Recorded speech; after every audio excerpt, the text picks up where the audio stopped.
Hey guys, tonight we begin with something greasier, drunker, and far more dangerous than your last office holiday party. A banquet in ancient Rome. Not the tidy marble version from the movies, where everyone lounges elegantly nibbling grapes while a lyre plays softly in the corner. I mean the real thing. Hours of reclining on one numb elbow in a hot, smoky room, eating songbird tongues off a shared platter, while the man beside you quietly weeps into his wine, and someone's enslaved servant waves the flies off a roast peacock that still has most of its feathers attached.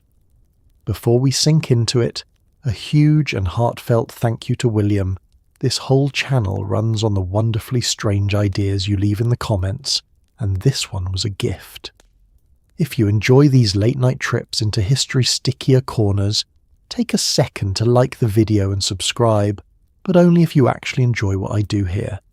Leave a comment telling me where you're listening from and what time it is, because somehow it's always the exact hour when sensible people are asleep. And if you'd rather drift off with just your eyes closed, the channel is now on Spotify as well. The link's in the description. Now dim the lights, switch on a fan for that soft white noise, get comfortable, and maybe loosen your belt a notch, because tonight you'll be eating lying down, and it is going to get complicated. Let's pause for a moment. Have you ever wondered what a Roman feast actually felt like? Did they really throw up between courses just to keep eating? Was there truly a special room for that? Or is your old history teacher about to owe somebody an apology? What does fermented fish guts taste like, poured over absolutely everything? Could you recline gracefully for 4 hours without your whole arm falling asleep and betraying you? Would you know which end of the couch means the host adores you, and which end means he's already forgotten your name? And when your neighbour gets the good wine and you get the vinegar, do you smile politely, or do you quietly start plotting? Well, you're about to find out. Congratulations, you've just woken up in the year 64, in the greatest, greamiest, most gloriously excessive city on earth, Rome. You have an invitation to dinner tonight, a toga that doesn't quite fit, and a slowly dawning suspicion that surviving the meal is going to be far harder than getting invited to it. Good luck. You've woken up in Rome, and the first thing you should know is exactly where you stand, because everyone else already does. You're not a senator lounging in a hilltop villa, and you're not one of the enslaved thousands who keep this city breathing. You're somewhere squished in the middle, a free citizen of modest means, a small fish in a very crowded, very hierarchical pond. And in Rome, your rank isn't just a feeling, it's a full-time occupation. It decides where you sit, what you eat, who you have to flatter, and whether the man at the top of the stairs even bothers to learn your name. Let's take stock of your situation. You live in a cramped apartment several floors up in a towering, creaking block of flats, the kind that occasionally catches fire or simply collapses because it was built by the lowest bidder using enthusiasm instead of engineering. The higher up you live, the poorer you are, which means your morning view is spectacular, and your odds of surviving a house fire are not. Your rooms are hot in summer, freezing in winter, and share a wall with a family of 8 and their opinions. There's no kitchen worth mentioning, so you buy hot food from stalls in the street standing up like a commuter grabbing coffee before a job he resents. Below you sprawls the greatest city on earth, roughly 1 million people packed into a maze of noise, marble, and smoke. From your window you can smell all of it at once: bread, sewage, incense, and the faint, constant tang of 1 million bodies who last saw soap at the public baths. Rome is loud in a way that never stops. Wheels, hammers, shouting vendors, barking dogs, someone somewhere always arguing about money. It's like living inside a marketplace that forgot how to close. Now, your identity here is built on one single, exhausting relationship. You have a patron. He's a wealthy man several rungs above you, and your entire social existence orbits around keeping him happy. Think of him as a landlord, a boss, and a needy celebrity rolled into one toga. In exchange for your loyalty, flattery, and physical presence, he throws you scraps, a bit of money, a legal favour, and on good days, an invitation to dinner. You are, in the polite Roman term, his client. In plain terms, you are a professional yes-man with a citizenship certificate, and today is a good day, because tonight you've been invited to a banquet at his house. This is a genuine honour, and also a subtle trap, but we'll get to that. For now, understand that everything you do today is about maintaining your place. You'll rise early, dress carefully, and go grovel at his door with all the other clients, because in Rome, respect flows uphill and never, ever back down. If this all sounds exhausting, that's because it is. There's no weekend from being a client, no vacation from the pecking order. You're always aware of exactly who outranks you, which is nearly everyone, and exactly who you outrank, which is a very short and depressing list. The whole society runs like an office where the hierarchy is printed on your forehead and lunch is decided by rank. So, welcome to your life. You're free, you're a citizen, and you're completely dependent on a man who barely notices you exist. And before you can enjoy tonight's feast, you first have to earn it, starting with the most Roman morning ritual of all. Let's talk about how you got invited, because it wasn't charm. In Rome, society runs on a cosy little arrangement called the patron-client system, which is a polite way of saying rich men collect poorer men the way some people collect houseplants. Your patron gives you scraps of money, legal help, and the occasional dinner. In return, you show up at his house at dawn to grovel, escort him through the streets so he looks important, and cheer at his jokes as though your life depends on it. Because socially it kind of does. The ritual has a name, the morning salutation. Before the sun is properly up, you and dozens of other clients line up outside your patron's grand front door in your best clothes, waiting to be let in and acknowledged. It's part networking event, part waiting room, part audition. When your turn comes, you offer your respects, laugh at whatever he says, and possibly receive a small handout. Sometimes a little basket of food or a few coins called the dole, which is Rome's way of paying you a wage for your dignity.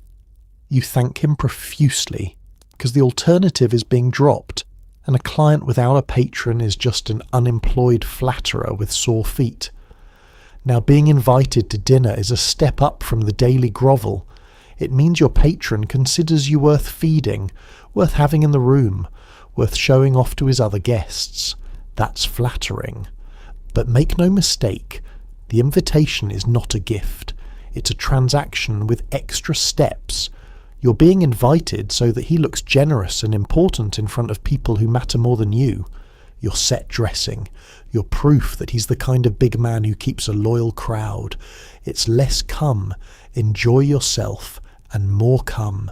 Be visibly grateful in a way that reflects well on me. And attendance is basically mandatory. Turning down a patron's dinner invitation without a spectacular excuse is like telling your boss you'd rather not come to the meeting that determines your salary. It signals disloyalty, ingratitude, and a fatal lack of enthusiasm. So even if you're exhausted, even if your feet ache, even if you'd rather eat cold porridge alone in blissful silence, you say yes, and you say it like it's the best news of your entire year. Here's the part that stings. At the dinner itself, your gratitude doesn't buy you equality.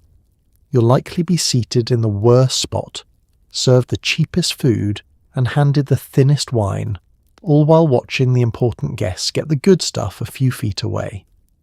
You'll be reminded, gently but unmistakably, of exactly how far beneath your host you are, and you'll be expected to enjoy the reminder. Roman poets wrote entire bitter little verses about this exact humiliation, mocking hosts who use dinner as a tool to make their clients feel small. So at least you're in good literary company. But you'll go anyway. You'll smile, you'll compliment, you'll perform gratitude like a professional, because this dinner is a rung on the ladder, and in Rome, you never stop climbing or you fall. It's ambition dressed up as friendship, obligation disguised as a party. So tonight's banquet is a reward, yes, but the kind of reward that comes with a job attached.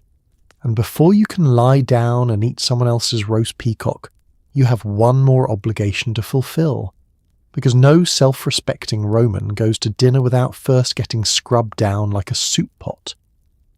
Before you can go and get greasy at dinner, tradition demands that you first get clean, and in Rome, that means the public baths. In the middle of the afternoon, you'll shuffle off with half the city to soak, sweat, and be scraped down like a pot. The baths aren't just for washing.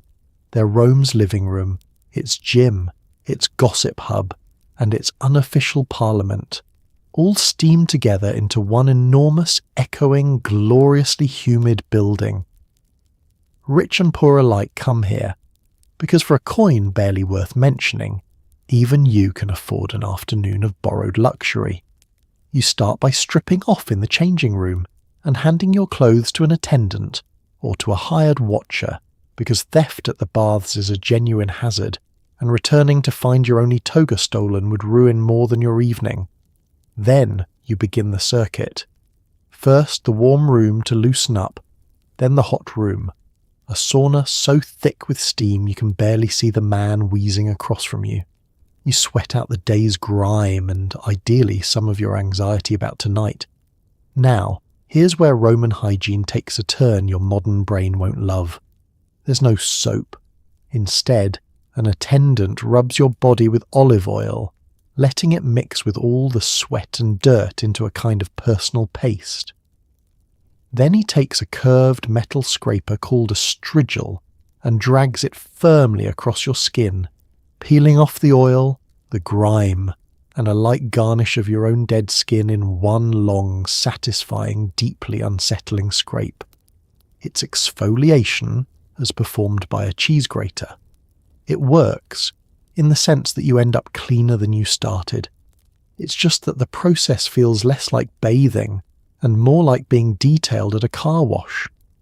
After the scraping comes the plunge into the cold pool, a bracing shock that snaps you fully awake and out of the steam-induced daze. This pool, by the way, is shared with everyone, and I mean everyone. The water is changed when someone remembers the same warm soup of humanity has been soaking in it all afternoon, and some bathers treat it as a fine place to enjoy a snack. If the idea of eating a boiled egg while chest-deep in communal bathwater disturbs you, congratulations, you have standards no Roman would understand. The baths are also astonishingly loud. One Roman writer complained in a letter about living above a bathhouse, describing the racket, grunting weightlifters, the slap of the masseur's hands, the shriek of the man having his armpit hair plucked out, the splashing, the singing, the vendors bellowing about sausages and pastries. It was by his account an absolute nightmare of noise, so picture that. You're getting mentally prepared for the most important dinner of your season while, 3 feet away, a stranger is being loudly dehaired against his will. Still, the baths do their job. You emerge pink, glowing, faintly scented with oil, muscles loose, technically the cleanest you'll be all week. For one shining moment you feel like a proper Roman, refreshed and ready to conquer the evening. And there's a certain genius to the timing. You bathe right before dinner so you arrive fresh, relaxed and presentable. Which is a lovely thought until you remember what dinner actually involves. Hours of sweating in a hot room, honey dripping down your fingers, fish sauce on everything, and wine you'll wear as much as drink. So enjoy this clean feeling. Savour it, because it's about to be undone in the most spectacular way, and it starts the moment you try to get dressed. Now that you're clean, you have to get dressed, and this is where Rome tests your patience and your upper body strength. The toga, that noble white drape you've seen on every statue, is not a garment so much as an ongoing hostage situation. It's a single enormous half circle of heavy wool, sometimes stretching wider than 3 grown men laid end to end, and it has no buttons, no pins, no clasps, and absolutely no mercy. It is a bedsheet with delusions of grandeur, and you are expected to wear it with dignity. Let's be clear about what the toga actually is: a status symbol disguised as clothing. Only male Roman citizens are allowed to wear it, so despite the discomfort, it's a walking badge that says, "I belong here, I have rights, I am somebody." That's the whole appeal.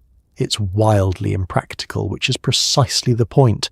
A garment this cumbersome announces that you don't do manual labour, because nobody could plough a field dressed like a decorative curtain. Putting it on is a 2-person job at minimum. You cannot do this alone. You need a servant to help you drape, fold and arrange it into the fashionable cascade of folds across your chest and over your left arm. One end is tucked. The fabric is looped over the shoulder, gathered into a pouch-like fold at the front and balanced just so. It takes time, it takes patience, it takes a helper with the steady hands of a surgeon and the resigned expression of someone who does this every single day. And then you move, and it all falls apart. The toga has no fastening, so it stays up through sheer physics and constant vigilance. Your left arm is effectively out of commission, permanently bent to hold the drapery in place, which means you spend the entire day as a one-armed man pretending everything is fine. Gesture too wildly and the whole arrangement sags.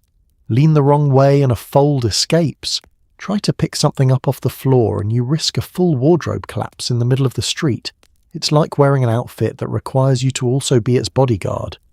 The wool itself is thick and heavy, which is fantastic in a Roman winter, and pure torture in the summer heat, when you sweat through it within minutes and begin to smell like a damp sheep having a bad day.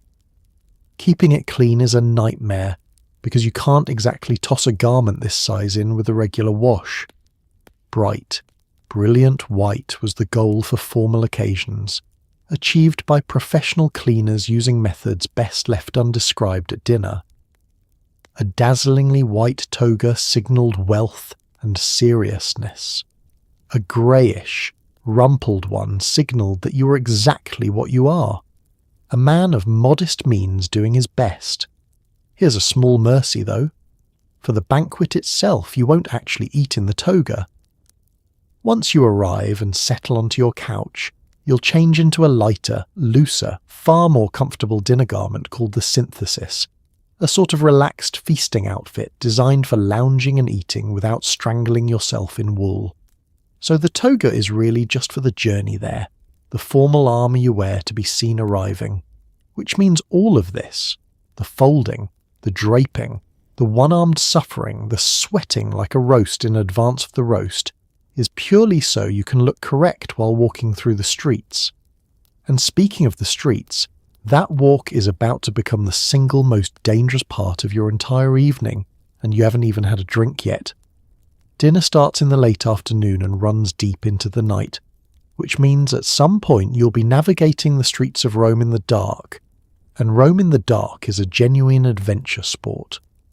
There are no streetlights, none whatsoever, so once the sun goes down, the city becomes a black, twisting maze of alleys and dead ends.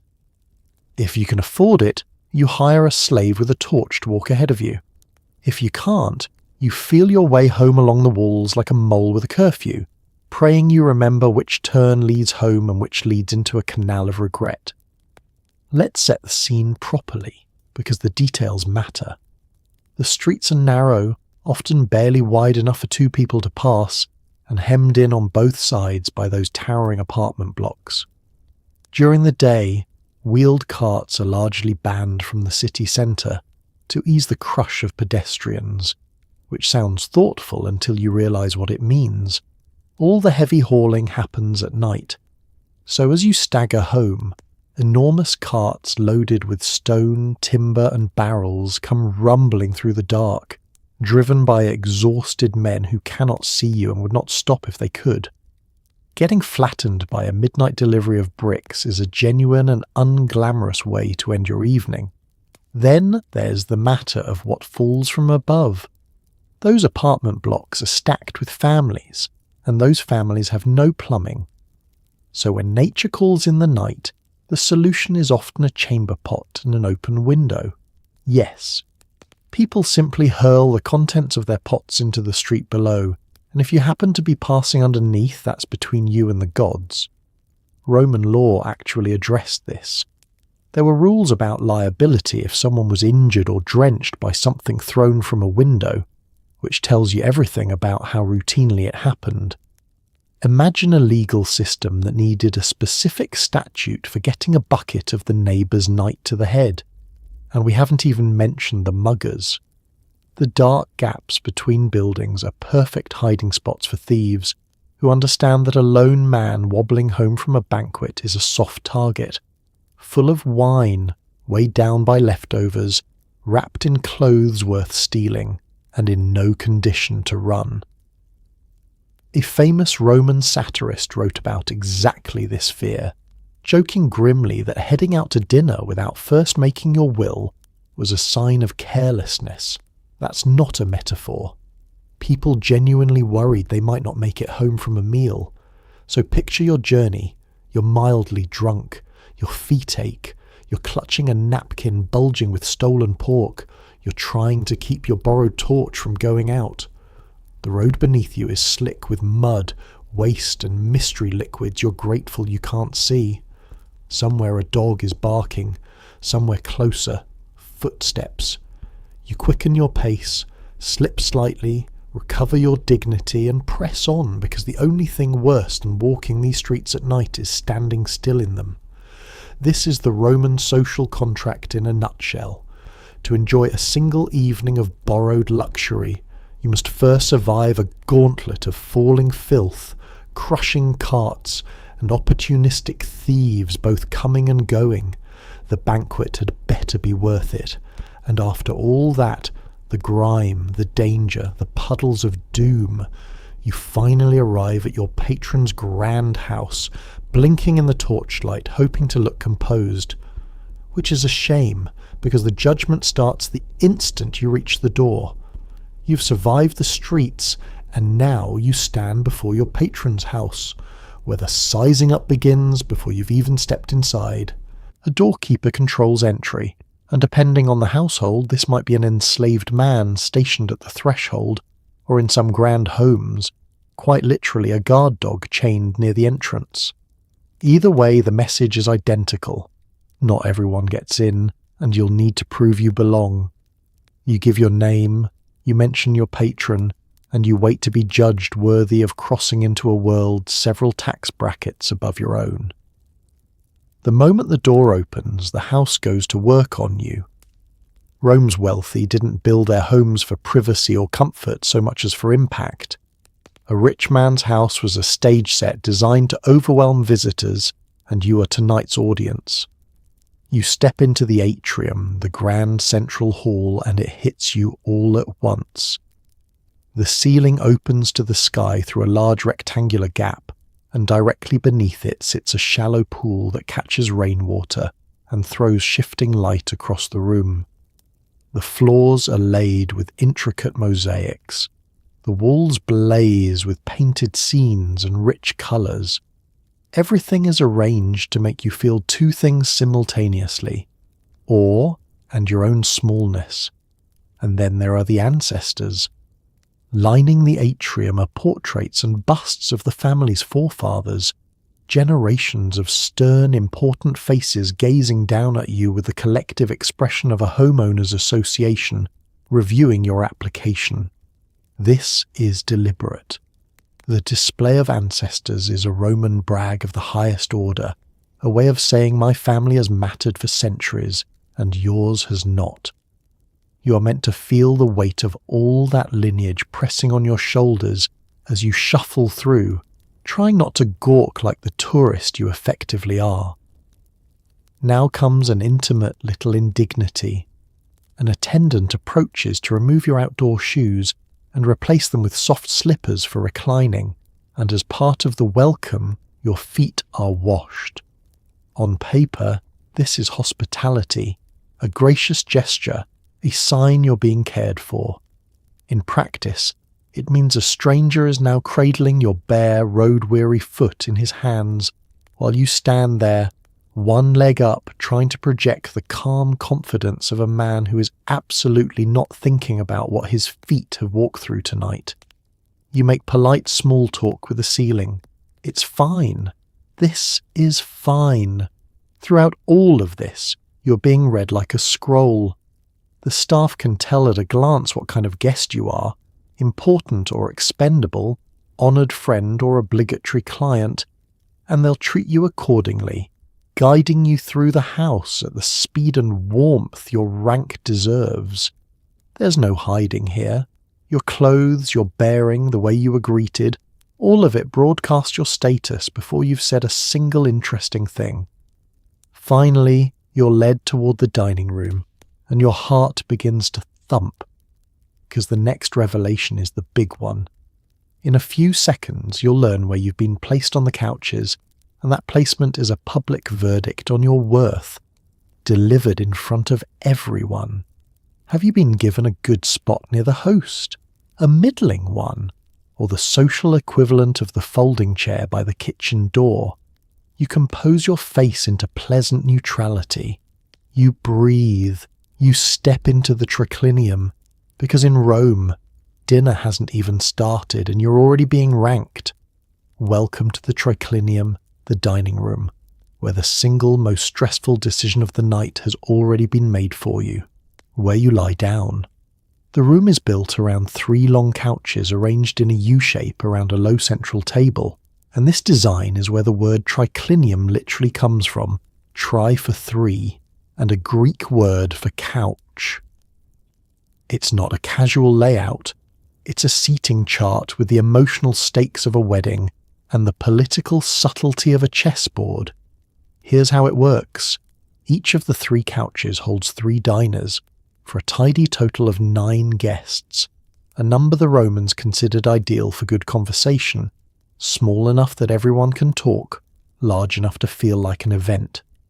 The diners recline in a set order, and every single position carries a precise, well-understood rank. Nobody has to explain it. Everyone in the room already knows the code, which means everyone in the room instantly knows exactly how much you matter the moment you settle onto your cushion. The 3 couches themselves are ranked. There's the high couch, the middle couch, and the low couch, and they descend in prestige. The middle couch is the couch of honour, reserved for the most important guests of the evening. Within that couch, one specific spot, the position at the end nearest the host, is a single most honoured seat in the entire room, the guest of honour's throne. If you're placed there, you are the most important person present, and the whole night will orbit around you. If you are our humble client, you will not be placed there. Not tonight, not this decade. The host himself typically reclines at the top of the low couch, positioned right beside that seat of honour, so he can lavish attention on his most valued guest. And then the rankings ripple outward from there, down through the middling positions to the least prestigious spots at the far corners. The seats given to the least important people in the room. This is the Roman version of the kids' table, except everyone can see it, everyone understands it, and there's no pretending you were placed there by accident. So as a servant guides you to your assigned spot, you're doing frantic mental arithmetic. Which couch is this? How close am I to the host? Is this a compliment, a neutral placement, or a quiet insult delivered through interior design? A slightly better spot than last time might mean you're rising in your patron's favour. A worse one might mean someone more useful has replaced you in his affections. It's a performance review conducted entirely through furniture, and you're reading the results in real time while trying to look delighted. There's a real art to this for the host too. Placing guests is a delicate diplomatic act. Seat 2 rivals side by side and you've got tension over the appetizers. Honour the wrong man and you insult 3 others. Demote a proud guest and you've made an enemy for life. Roman hosts agonized over the arrangement because every couch was a statement about who they valued and who they didn't. Your placement isn't random. It's a message carefully composed and publicly broadcast. You find your spot. It's not the couch of honor. Of course it isn't. But it's in the room, and being in the room is the whole game. You lower yourself onto the cushions, arrange your dinner clothes, and prepare for the next challenge, which is the genuinely difficult physical task of eating an entire multi-hour meal while lying on your side like a beached but dignified seal. Now for the physical challenge nobody warns you about. You have to eat lying down, on your side, for hours. This is not the cozy, relaxed lounging it looks like on the pottery. This is an endurance event. You recline on your left side, propped up on your left elbow and forearm, which frees your right hand to do the eating. The left arm, meanwhile, is sentenced to hold up the entire weight of your upper body for the duration of the meal, a job it did not apply for and will loudly protest. Let's sit with the mechanics, because they're genuinely awkward. Your left elbow digs into a cushion, your forearm bears your weight. Within about 20 minutes, that arm begins to complain. Within an hour, it's gone numb, then tingly, then simply absent, a distant limb you vaguely remember owning. You shift your weight discreetly, trying to restore circulation without looking like you're doing calisthenics at the dinner table. You're essentially holding a very long, very slow plank, while also making charming conversation and eating dormice. It's multitasking that would break a modern gym-goer. Meanwhile, you eat with your right hand. Forks for dining are not really part of the Roman table. You use your fingers, a spoon, and the occasional small knife for cutting. Food is served already sliced into manageable pieces by a skilled carver, precisely so you can grab it one-handed without wrestling a joint of meat while horizontal. You reach across your own body to the central table, pluck a morsel, and bring it back without dripping sauce down your arm, onto your dinner clothes, or onto the head of the man reclining just below your elbow. Because that's the other thing. You're packed close, three to a couch, arranged almost head to shoulder, so a clumsy reach doesn't just embarrass you, it lands in your neighbour's hair. The etiquette here is a minefield. Lie the wrong way, slouch, or fidget too much, and you look like an uncultured barbarian who doesn't know how to behave in polite company, but sit fully upright, like a normal person at a normal table, and you look even worse. Sitting up to eat was for children, for the enslaved, for those who hadn't earned the right to recline. Reclining was a privilege, a mark of the free and the leisured, and doing it wrong announced that you didn't belong. So you must lounge, but lounge correctly. Relax, but with perfect posture. Be at ease, but never actually comfortable. And whatever you do, do not fall off the couch. This sounds like a joke, but hours of reclining, several cups of wine, and one numb arm is a recipe for disaster. Slipping off your couch mid-meal, sending cushions and sauce flying, is the kind of spectacular public humiliation that follows a man for years. People will still be laughing about it at dinners you're no longer invited to. Your family name will be attached to it. Children will hear the story. There's a certain absurdity to all of it. Rome took the simple act of eating and turned it into a test of core strength, social awareness, and grace under pressure, all performed while lying down. It's dinner as gymnastics, feasting as theatre, and you are being scored the entire time by people who learned this dance in the cradle. So you settle in, prop up that doomed left arm, and reach for your first bite with the careful precision of a man defusing a bomb. You've got the position sorted, you've got the technique. Now you just have to survive the next 4 hours of it, and get to know the silent army of people making sure your cup is never empty. Before we admire the food, we have to be honest about who's actually running this feast, because it isn't the host lounging on his cushions.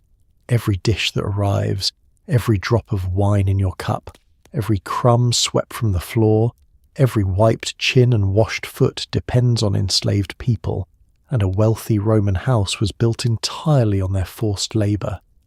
The elegance you're enjoying tonight floats on the exhaustion of people who are never ever allowed to lie down. Slavery was woven into every thread of Roman life, and nowhere was it more visible than at a grand dinner. A rich host might own dozens, even hundreds of enslaved people, and a good portion of them are working this single evening. Some carried the heavy couches and tables into place before you arrived. Some stand pressed against the walls in silence, watching your cup, ready to refill it the instant it dips below half, so that the wine seems to flow by magic. Some hold basins and towels for washing hands between the greasy courses. Some fan the air, keep the lamps lit, and shoo away the flies drawn to all that honey and meat. There's often a specialist for everything, because specialization was itself a form of the host's showing off. A dedicated carver slices the meat, sometimes performing the task with theatrical flourishes, cutting in rhythm to music like a chef doing tableside tricks for a crowd that isn't allowed to applaud him. There are cupbearers chosen for their youth and appearance, wine mixers who manage the ratios, and servers who glide between couches anticipating needs before they're spoken.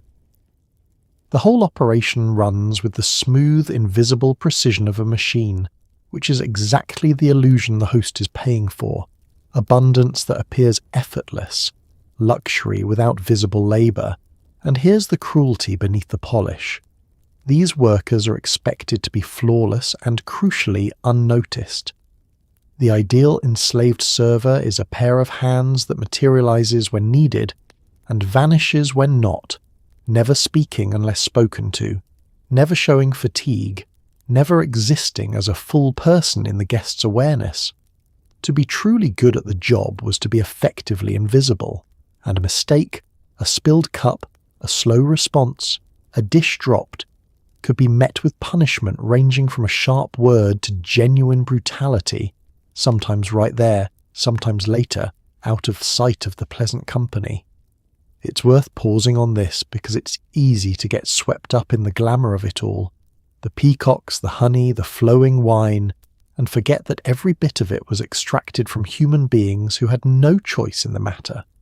Some Roman writers themselves occasionally noted the humanity of the enslaved, arguing they should be treated with a measure of decency, which tells us two things: that some people did think about it, and that most, by default, did not.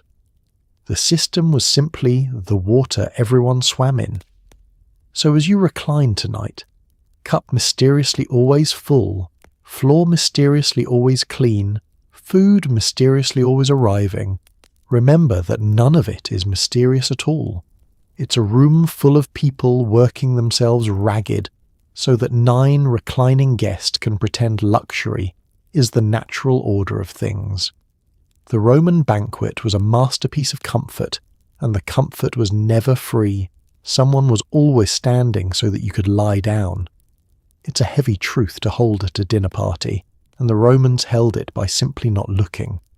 You, however, will look because you're new here. And now, with your invisible attendants in position, the evening's first rituals begin. Flowers, perfume, and a second washing of the very feet you just handed over at the door. Before the eating truly begins, there are rituals, and Rome loves a ritual. Once you're settled onto your couch and arranged in your careful reclining pose, an attendant appears to wash your feet. Again. Yes, again. They were washed at the door barely 10 minutes ago, but the short journey across the house has apparently recontaminated you, and Roman standards must be upheld. So off come the slippers, and once more a stranger tends to your feet while you gaze politely into the middle distance and pretend this is completely normal, which, here, it is. Then comes the garland. An attendant crowns your head with a wreath of flowers or fragrant leaves, roses, myrtle, ivy, whatever's in season and fits the host's budget. This isn't decoration for decoration's sake, though it does look festive. Romans genuinely believed that wearing these garlands, particularly ones with flowers and certain leaves, helped ward off the effects of drunkenness, cooling the head and slowing the wine's grip on your senses. It's an early floral attempt at damage control, Spoiler, it does not work. You can wear an entire garden on your skull and the wine will still find you. But the belief was sincere, and so you sit there, a grown man crowned in roses, feeling faintly ridiculous and entirely committed to the bit. Next, the perfume. And Rome does not do subtle. Scented oils and perfumes are applied, sometimes a gentle dab on the wrists and temples, sometimes something closer to a full anointing, drizzled over the head and hair until you glisten. In the grandest houses, perfume might even be misted into the air or added to fountains, so the whole room swims in fragrance. There's a practical logic buried under the extravagance. Consider what this room is about to become. 9 people reclining close together for hours, in the heat, sweating gently, surrounded by roasting meat, fermented fish sauce, and the smoke of oil lamps. The perfume isn't vanity, it's a countermeasure. It's the Roman equivalent of frantically lighting scented candles before guests arrive, except the guests are already here and one of them is you. Then there are the legends, the ones that show just how far the truly wealthy would take all this. There's a famous, wildly excessive tale of one young emperor who supposedly had so many rose petals dropped from the ceiling onto his guests that some of them were smothered beneath the fragrant avalanche. Now, historians treat this story with heavy suspicion. It comes from a source known for sensational, unreliable gossip about hated rulers, and it's very likely exaggerated or invented. But the fact that Romans told the story at all is revealing. In their imagination, the ultimate luxury was to be buried alive in flowers. That's the fantasy. That's the flex. Beauty so overwhelming it becomes a hazard. For you tonight, thankfully, the petals are decorative rather than deadly. The perfume is generous but survivable, and the garland is merely silly rather than smothering. You're washed, crowned, scented, and reclining in position. You've been transformed, over the course of an evening, from a sweaty man who dodged chamber pots in the dark into a fragrant flower-crowned guest at one of the great pleasure rituals of the ancient world. You look the part at last. You smell expensive. Your feet are, against all odds, clean. And now, finally, mercifully, the first food is carried in. It arrives looking almost civilized. Eggs, olives, gentle little dishes to wake the appetite. It's a soft, reassuring start, which is exactly how Rome lulls you. Right before it sets a small honey-glazed rodent down in front of you and waits politely for you to eat it. The meal opens with the gustatio, the appetizer course, designed to wake up your stomach and lower your guard. Expect eggs, olives, leafy salads, and little dishes of pickled and preserved bits, all fairly recognizable. But nestled among the safe options are the shellfish and the sea creatures, because Rome adored anything dredged from the water. Oysters, mussels, sea urchins, and snails fattened on milk until they were too plump to fit back in their shells. You'll also get a cup of mulsum, wine sweetened with honey, sipped to whet the appetite. It all sounds almost civilized, and that's the trap. Let's start with the eggs, because eggs were so central to a Roman meal that they gave us a whole expression. Romans often began dinner with eggs and ended it with fruit, and the phrase for the full spread ran, roughly, from the egg to the apples, the ancient world's version of soup to nuts. So the humble egg isn't just a snack here, it's the ceremonial starting pistol of the entire feast. Boiled, halved, dressed with a sauce, it signals that the eating has officially begun and there's no turning back now. Then come the olives, in every colour and cure, alongside little salted fish, raw vegetables dressed in oil and vinegar, and small savoury bites meant to be nibbled rather than devoured. The whole philosophy of the gustatio is stimulation, not satisfaction. You're not supposed to fill up, you're supposed to get interested. It's a warm-up act. It's Rome clearing its throat before the main performance. But you didn't come here for olives, and neither did the host's reputation. So out come the sea creatures, because to a wealthy Roman, seafood was the ultimate proof of sophistication and money. Oysters were a genuine obsession, hauled in from distant coasts and prized so highly that people could reportedly identify where an oyster came from by taste alone, the way a modern snob sniffs a wine cork. Sea urchins, mussels, and other shelled things arrive glistening, and you're expected to tackle them with enthusiasm and the correct little implements, ideally without launching a mussel across the couch. And then there are the snails. Rome loved snails, and not the ones that simply wandered in from the garden. Wealthy households fattened them deliberately in special enclosures, feeding them until, according to Roman writers, some grew so enormous and so plump that they could no longer withdraw fully into their own shells. Picture that. A snail so overfed it no longer fits inside itself, raised to that state on purpose, as a delicacy. It's the mollusk equivalent of the honey-glazed dormouse, and it tells you exactly where Roman appetites were heading tonight. Bigger, richer, weirder, and always a little bit disturbing.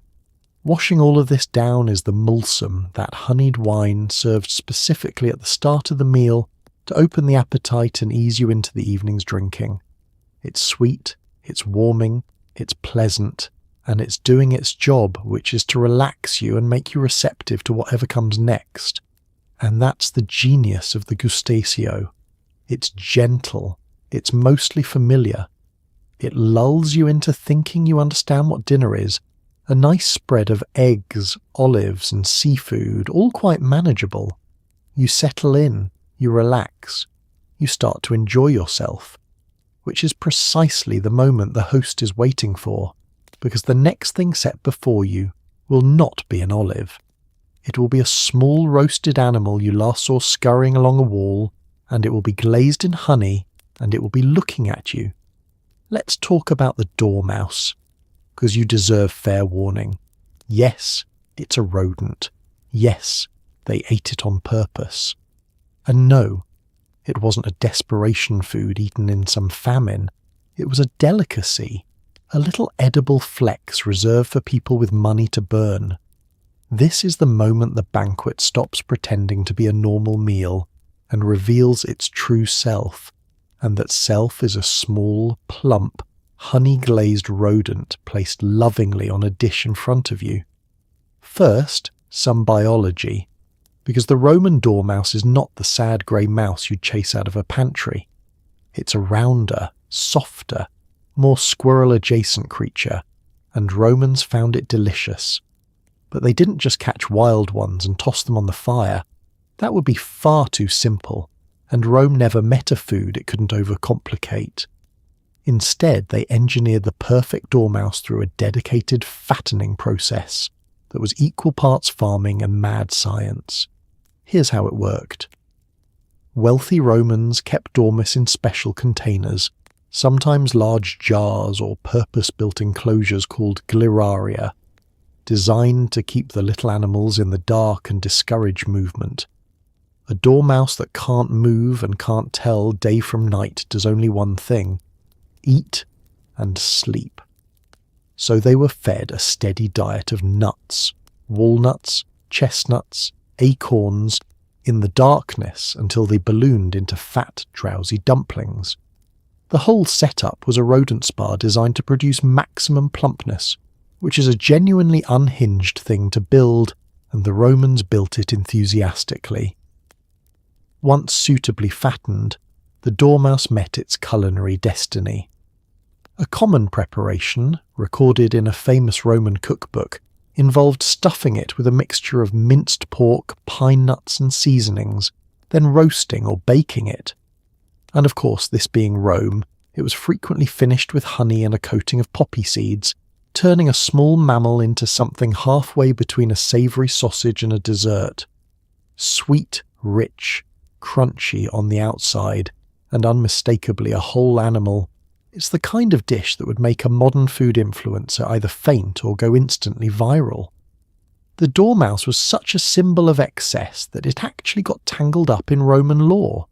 Or at one point, dormice appeared among the luxuries that sumptuary rules meant to curb extravagant spending and gluttony, tried to restrict. Think about that. The dormouse was so associated with over-the-top feasting that lawmakers specifically tried to legislate against it. It's not every day a rodent becomes a legal problem. At the fanciest dinners, hosts would even show off the size of their dormice, sometimes weighing them at the table on little scales so guests could admire just how monstrously plump each one was before eating it.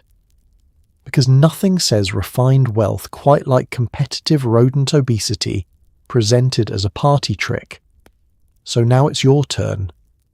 A servant sets the dish before you, the honey catching the lamplight, the poppy seeds glinting, the little creature stuffed and glazed and unmistakably staring into your soul. Refusing it is not an option.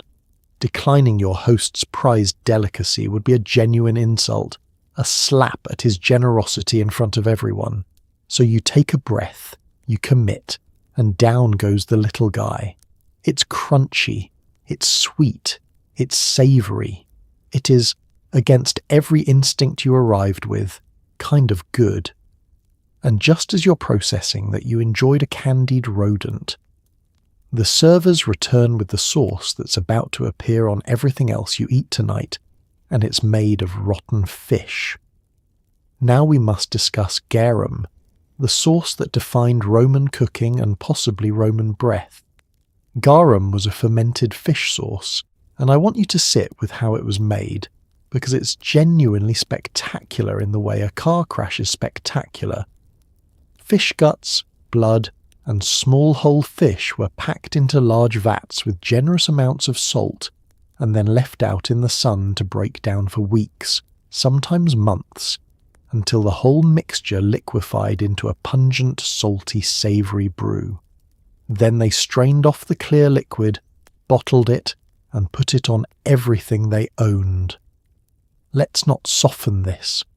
The Romans took the parts of the fish you'd normally throw away, the intestines, the leftover bits, the blood, and deliberately let them rot in the heat. The salt kept it from becoming actively poisonous and coaxed the fish to break down into a deeply savoury liquid, rather than simply turning into a war crime. The result, to the Roman palate, was pure magic, a concentrated hit of that rich, mouth-filling savouriness we'd now call umami. It made bland food taste alive. It was the secret ingredient behind nearly every great dish in the empire, and it went on truly everything. Meat, obviously. Fish, naturally. But also vegetables, eggs, and, brace yourself, even sweet dishes and fruit, sometimes mixed with honey or wine. There were different grades too, from the cheap, murky stuff the poor could afford to premium, top-shelf garum that cost a small fortune and was traded across the entire Mediterranean like liquid gold. A fine garum was a luxury brand. People had opinions about vintages of fermented fish juice, the way people today argue about olive oil or single-origin coffee. The production, though, was a problem, because the process smelled exactly as bad as you'd expect several tons of fish guts fermenting in the sun to smell. The stench was so overwhelming that garum factories were generally banished to the outskirts of towns, downwind, far from where anyone respectable had to live or breathe. Entire coastal regions built industries around it, with rows of stone vats where the magic and the reek happened. So the empire's favourite flavour was born in what was effectively a legally quarantined zone of smell. Here's the beautiful irony. The finished sauce, properly made and strained, didn't smell nearly as apocalyptic as the process suggested. It was salty, savoury, complex, more like a very intense anchovy paste than a bucket of decay.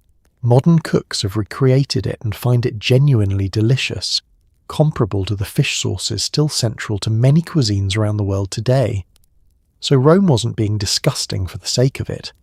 They'd stumbled onto a legitimately brilliant flavour technology. They just built it out of the single most alarming set of ingredients imaginable. But you didn't grow up eating this, and that first proper whiff is going to test you. As the servers dress your dishes, that unmistakable, salty, fishy, faintly funky aroma rises off your plate, and every modern instinct in your body flinches. This is on your appetizer. It's on the dormouse you just ate. It's about to be on your main course, your side dishes, and quite possibly your dessert. There is no escaping it. Garum is not a condiment here. It's the water the whole cuisine swims in. So you steel yourself, you taste it, and you discover the same thing the Romans knew, that somehow, impossibly, rotten fish makes everything better. Now all you need is something to drink it down with, and Rome has very strong opinions about how you're allowed to do that. Here comes the wine, and there are rules, because in Rome even getting drunk has etiquette. First and most important, a rule so fundamental that breaking it marks you instantly as either a hopeless drunkard or an actual barbarian. You do not drink your wine straight. Roman wine was strong, often thick and syrupy, sometimes closer to a concentrate than a beverage, and to gulp it undiluted was considered crude, dangerous, and deeply uncivilized. Proper people mixed it with water. Always. Let's understand what you're actually dealing with. Roman wine wasn't the clean bottled product you know. It was frequently heavy, sweet, and intense, sometimes preserved or flavoured in ways that made it even more potent. Drunk neat, it would knock you flat. So the civilized practice was to mix it in a large communal bowl, cutting it with water, often 2 or 3 parts water to 1 part wine, sometimes more. This mellowed the strength, stretched the supply, and turned a punishing drink into something you could sip for hours. Diluting your wine wasn't seen as watering it down. It was seen as the correct, sophisticated way to drink. The water itself could be varied for effect. Warm water in the cold months, and for the truly wealthy, chilled water or even snow. Actual snow. Hauled down from the mountains at absurd expense and stored in insulated pits, so a rich host could serve a cool drink in the heat of summer. Icing your wine with imported snow was a flex of staggering proportions, a way of saying I am so rich I command the weather. So the temperature of your drink was itself a quiet status announcement. Romans also loved to flavour their wine, and this is where things get chemically alarming. Honey was a common addition, producing that sweet mulsum. Herbs, spices, and various additives went in too. But the truly grim detail involved how some sweet wine syrups were made. To create a rich, sweetening concentrate, grape must was sometimes boiled down slowly in pots, and the preferred pots were often made of lead, because lead vessels imparted a pleasant sweetness, and didn't give the sour tang that copper did. The problem, which the Romans could not have fully understood, is that this leached lead directly into the syrup, and, from there, into the wine and the people drinking it. So sit with that. The fancier, sweeter, more carefully prepared the wine, the more likely it was quietly delivering a dose of lead to everyone at the table. Chronic lead exposure causes a whole catalogue of horrors, and some historians have wondered how much it contributed to the health and behaviour of Rome's wine-loving elite. Your delicious, sophisticated, properly mixed cup of sweet wine may well be poisoning you in slow motion, one refined sip at a time. It's the ultimate Roman irony. The more refined the luxury, the more efficiently it's killing you. None of this, of course, will stop you tonight. You're a guest, the cups keep coming, and refusing to drink would be its own social misstep. So you sip from your beautifully mixed, snow-chilled, honey-sweetened, faintly lethal cup, and you compliment the vintage, and you feel yourself relax as the evening softens at the edges. But there's one more thing you should know about the drinking here. You don't get to decide how much wine goes in that mixing bowl, or how many toasts you'll be forced to make, or how drunk this room is about to get.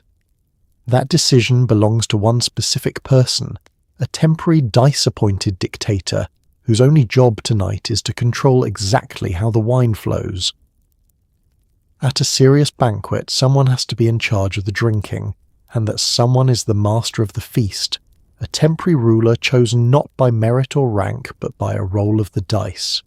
This lucky or deeply unlucky guest is handed a small, ridiculous and surprisingly real kingdom that lasts exactly one evening, and everyone at the table takes his reign far more seriously than a game about wine has any right to be taken. The idea comes to Rome largely from Greek drinking culture, where the symposium, the structured drinking party that followed a meal, was a cornerstone of social life. Romans adopted and adapted the custom for their own feasts. Once the eating wound down and the serious drinking began, the group would appoint this master of the drinking, and his word became law for the duration. His powers were specific and genuinely important. Above all, he controlled the mixing bowl, the exact ratio of water to wine. Remember, wine was always diluted, and the strength of that dilution decided how the whole night would go. A merciful master might keep things gentle, heavy on the water, letting the conversation flow while the guests stayed lucid. A mischievous or malicious one could order the mixture strengthened, tipping the entire room toward chaos one bowl at a time. With a single instruction, he could turn a civilized evening into a wobbling disaster, and there was nothing anyone could do about it because he was, for tonight, the boss of getting drunk. He set the pace, too. He could command toasts, decreeing that everyone drink to someone's health, and dictate how much, sometimes ordering guests to drain a cup in a single go, sometimes prescribing a number of cups to match a name or a number of letters in a word, turning drinking into a numbers game with escalating stakes. He could invent and enforce drinking games, hand out playful challenges, and impose penalties on anyone who broke his rules, the penalty usually being, of course, more drinking. It was a feedback loop of enforced merriment, and resistance was both futile and rude. There was strategy in who got chosen, and superstition too, since the dice that selected him were thought to carry a whiff of fate or divine favour. To be named master was a small honour, a moment in the spotlight. But it was also a test of character. A good master read the room, balanced the mood, kept things lively without letting anyone drink themselves into ruin or embarrassment. A bad one played favourites, humiliated the weak, or simply lost control of his tiny kingdom and let the night collapse into a mess he'd be blamed for the next morning. For you, the humble client, the master of the drinking is a figure of real anxiety. You've already been placed at the lower end of the couches. You're already drinking wine that's quietly working against your health. The last thing you need is a master who decides the evening's entertainment should be watching the lower-ranking guests get catastrophically drunk while the important people sip and laugh. And you have no vote in this. The dice have spoken, the crown has passed, and your dignity for the rest of the night now rests entirely in the hands of whichever guest fate happened to smile on. So you watch the dice tumble across the table and hold your breath, because the man they choose is about to control your bloodstream for the next several hours. And whether he's kind or cruel, one thing is certain. The wine is about to flow faster, the room is about to grow louder, and the host is about to unleash the part of the evening he's been building toward all night. The food that isn't meant to feed you, but to stun you. Now the mensa prima, the main course, and this is where the host stops warming you up and starts showing off in earnest. Out come the platters of meat, because at a proper Roman feast, flesh equals wealth, and abundance equals honour. This is the heart of the banquet, the course the whole evening has been building toward, and the host intends to make sure you never forget how much of it there was. Understand the significance of meat here. For ordinary Romans, and certainly for the urban poor, meat was not a daily luxury.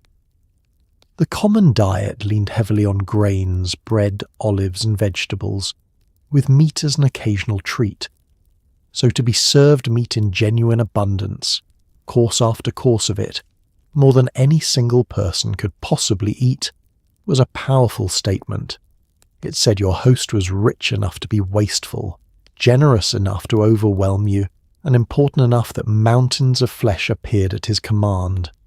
Scarcity for most, excess for the few, displayed proudly on a platter. And what meat it was! Pork reigned supreme.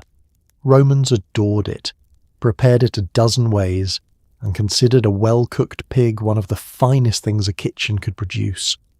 There might be a whole suckling pig, roasted golden. There'd be poultry in variety, chickens, ducks, geese, and smaller birds by the dozen. Hare and other game appeared for households that could hunt or buy it, and then the cuts that a modern table has largely forgotten, but that Rome prized, organs, offal, and specialty pieces like sow's udder, which was considered a genuine delicacy, rich and fatty and expensive. Nothing was wasted, and the more unusual the cut, the more it flattered the host's reach. Of course, none of it arrived plain. Roman cooking was a cuisine of sauces, and those sauces were bold, complex, and layered. Expect sweet and sour combinations, honey and vinegar dancing together, heavy doses of garum, and a small treasury of spices, many of them imported from staggering distances at staggering cost. Pepper came all the way from the east and was worth a fortune. Other spices and herbs piled on top, so that a single dish might carry flavours sourced from 3 different corners of the known world. The goal was not delicate subtlety. The goal was intensity, richness, and the unmistakable taste of money. The sheer volume is the point you must grasp. This is not a meal designed for you to finish. It's designed to defeat you. Platter after platter arrives, and the expectation is that food will be left over in heaps, because leftovers piled high are proof that the host provided more than enough, that his generosity outstripped even 9 hungry guests. Finishing everything would almost be an insult, a suggestion that he'd cut it too close. So you eat, and the food keeps coming, and your reclining posture, already a feat of endurance, becomes a genuine physical challenge as your stuffed stomach protests against lying on your side. You'll reach a point, somewhere in the parade of pork and poultry and organ meats drenched in fish sauce and honey, where you're simply, profoundly full, and the servers are still arriving with more. This is normal. This is expected. This is Rome telling you, through the medium of excessive meat, exactly how little your appetite matters against the host's need to impress. And just when you think the abundance has peaked, when you're certain no dish could be grander than the last, the host claps his hands, the room hushes, and something truly absurd is carried in, a creature so extravagant it isn't really meant to be eaten at all. Some dishes weren't meant to be eaten so much as witnessed. The showpiece course was where a rich host proved he had more money than sense, and he was deeply, unashamedly proud of it. These were dishes designed for gasps, for astonishment, for the story guests would tell for weeks afterward. Their nutritional value was almost beside the point. Their purpose was to make you feel that you had entered a world of impossible luxury, and would never quite be able to describe it to anyone who wasn't there. Take the peacock. A host might have a peacock roasted whole, and then painstakingly redressed in its own iridescent feathers, tail fanned, so that it appeared to arrive at the table alive and shimmering in full glory. It's a magnificent, faintly ridiculous piece of edible theatre, a bird that tasted, by most accounts, fairly ordinary, elevated to legend purely through spectacle. Nobody served a peacock because it was delicious. They served it because it was dazzling, expensive, and unforgettable, which in the currency of a Roman banquet was worth far more than flavour. Then there are the dishes that shade from extravagance into something closer to cruelty for its own sake. The most notorious of these involve tongues. Roman writers describe dishes made from the tongues of flamingos and of songbirds, tiny, delicate things, requiring the deaths of enormous numbers of birds to produce a single serving. The point was precisely the waste. To reduce hundreds or thousands of creatures to one small, absurd, staggeringly expensive plate was the ultimate display of a wealth so vast it could afford to be senseless. It wasn't cuisine, it was money set on fire and served with a garnish. The ancient sources give us some spectacular examples, attributed especially to a couple of famously gluttonous emperors.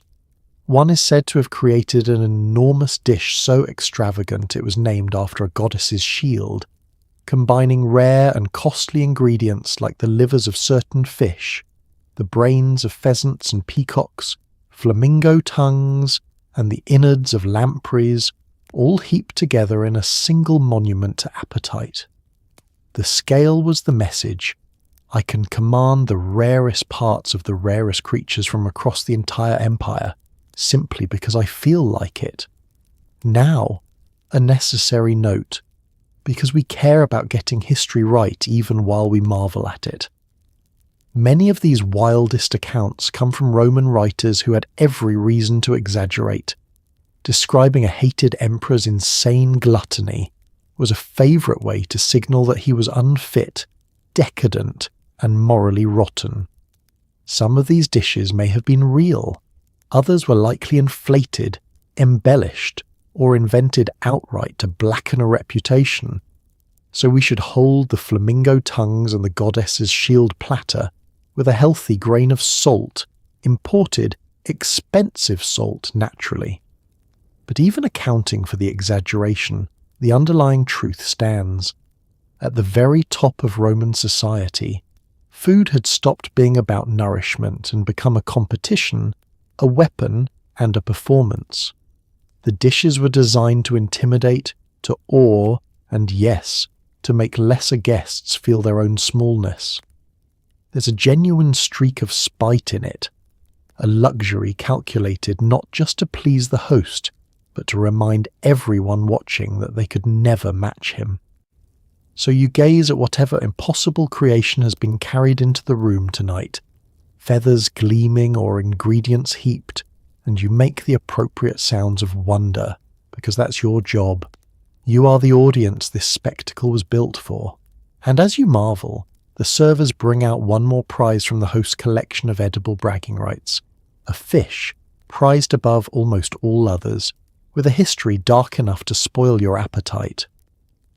Romans were obsessed with fish, genuinely, feverishly obsessed, and no fish inspired more madness than the eel-like lamprey. To a wealthy Roman, a fine fish wasn't just food. It was a status symbol on the level of a racehorse or a country estate, and the lamprey sat near the very top of that watery hierarchy, a creature so prized that the rich built entire industries of vanity around keeping it. Let's start with the fish farms, because they were extraordinary. Wealthy Romans constructed elaborate saltwater ponds and enclosures on their coastal estates called fish ponds, specifically to raise and keep prized fish like lampreys and mullet. These weren't practical food operations so much as expensive hobbies, sinkholes of money that mark their owners as men of taste and leisure. Some owners grew so attached to individual fish that the sources describe genuinely bizarre behaviour. Favourite lampreys reportedly adorned with little ornaments or jewellery, fish that came when called, and at least one grieving owner said to have wept over a beloved fish's death. Think of it as keeping koi, if koi were a luxury flex and you occasionally ate them. The prices these fish commanded were absurd. A single prized fish could sell for a sum that would have kept an ordinary family fed for a very long time. Roman moralists grumbled endlessly about this, holding up the fish pond craze as proof that the rich had lost all sense of proportion, spending fortunes on pet fish while the city teemed with the hungry poor. But grumbling never stopped a trend, and the ponds only grew grander. And now the story turns genuinely dark, which is the part you should carry with you. There's a notorious tale, repeated by several ancient writers, about a wealthy Roman who kept lampreys in his ponds and, according to the accounts, used to punish enslaved people who displeased him by having them thrown into the water to be devoured by the fish. The most famous version has this happen at a dinner party. An enslaved boy breaks a valuable cup. The master orders him fed to the lampreys, and a horrified guest, said to be the emperor himself, intervenes, freeing the boy and ordering the fish ponds filled in. Whether every detail is accurate or polished in the retelling, the story was told and retold precisely because it captured something Romans themselves recognized as monstrous. Sit with the horror of it. The same refined appetite that turned dinner into art, that fussed over the perfect lamprey and wept over a dead pet fish, could regard a human being as suitable feed for that fish. The cruelty of the arena, the casual disposability of the enslaved, could slither right into the elegant world of the fish pond and the dining couch. It's a reminder that the beauty and the brutality of Rome were never separate things. They were the same world, served on the same platters. So when a beautifully prepared fish is set before you tonight, gleaming in its sauce, presented as the pride of your host's table, you may feel your appetite flicker. You'll eat it, of course. You'll praise it, of course. But there's a cold current running beneath all this luxury, and for a moment you can feel it.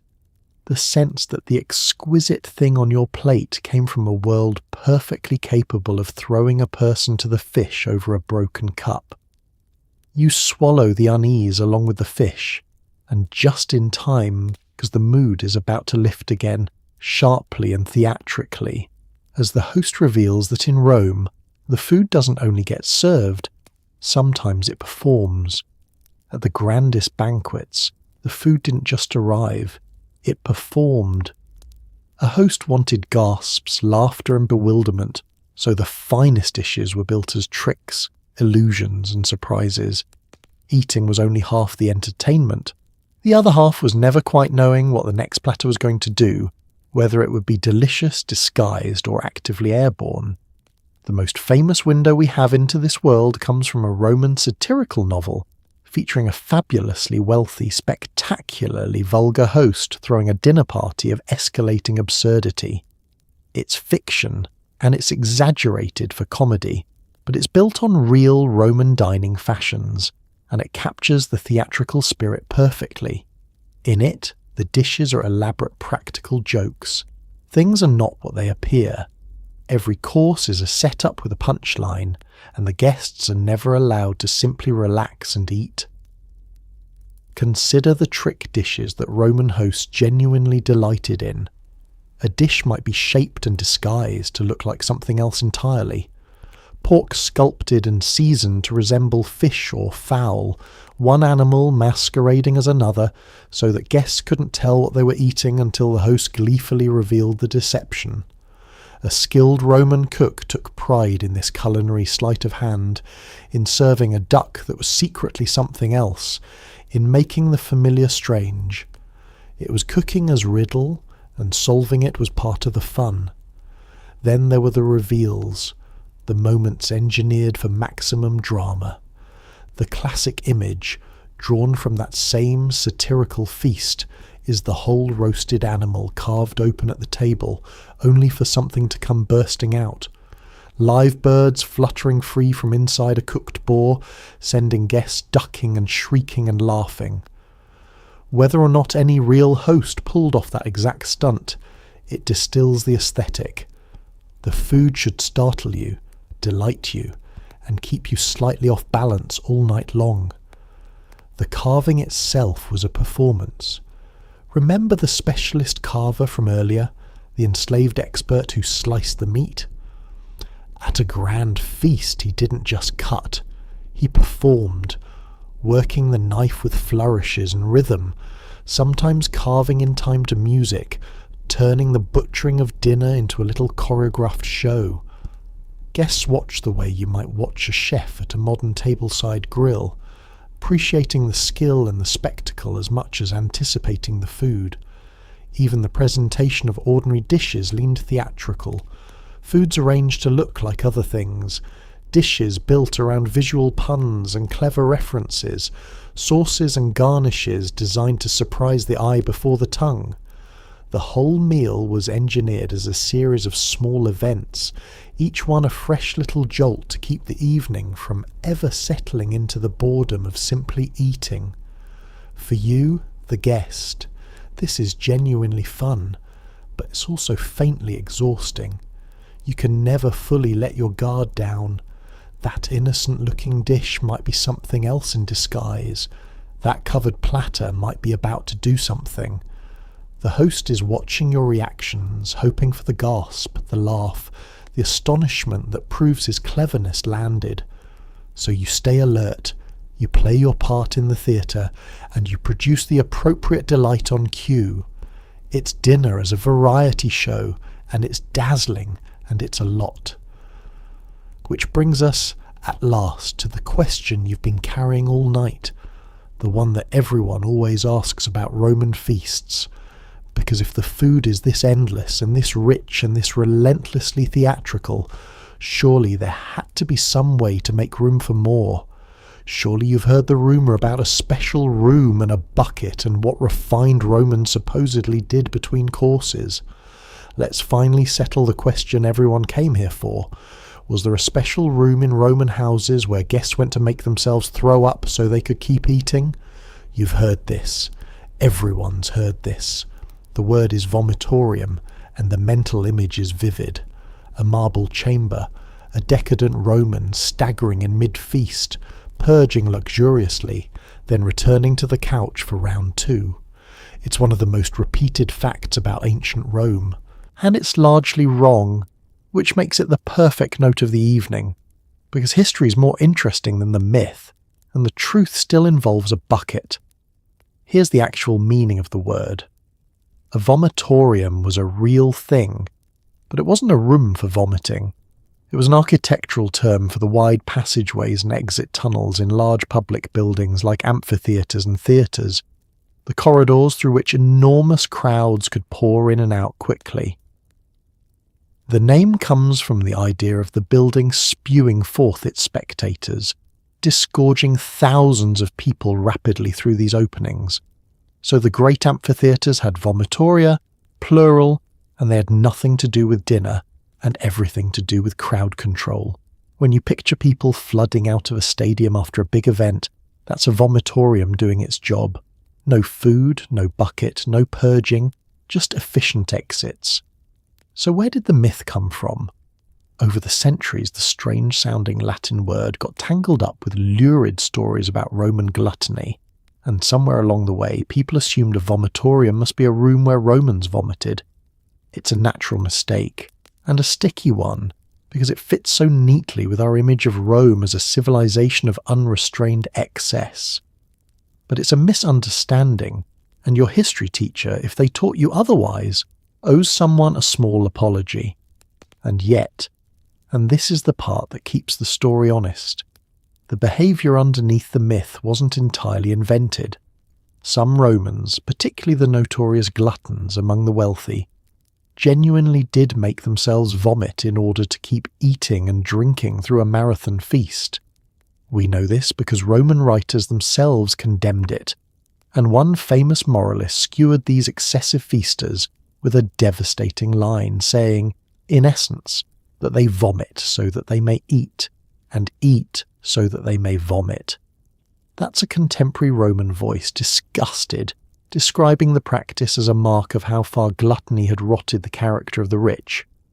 So the truth is messier and more human than the tidy myth.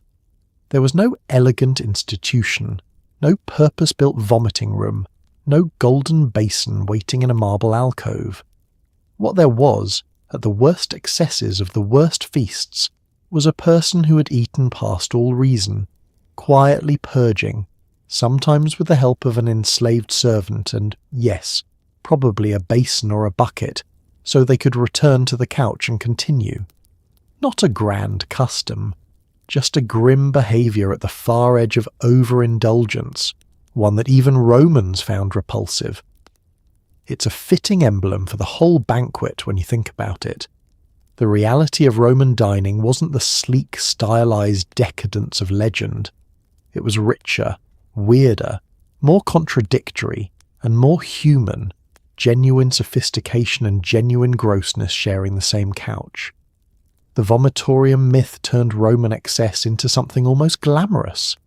The truth is that excess is rarely glamorous up close. It's usually just a very full man, a helpful servant, and a bucket.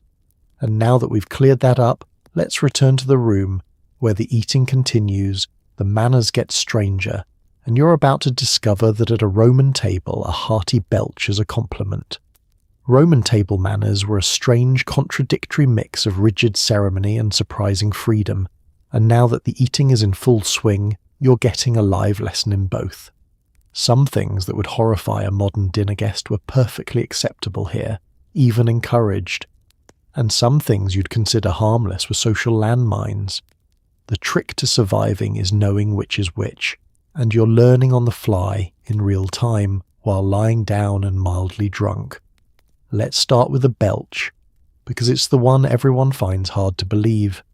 At a Roman table, a good, hearty belch after a satisfying course was not rude. It could even be taken as a compliment, a sign that the food was good and the guest content.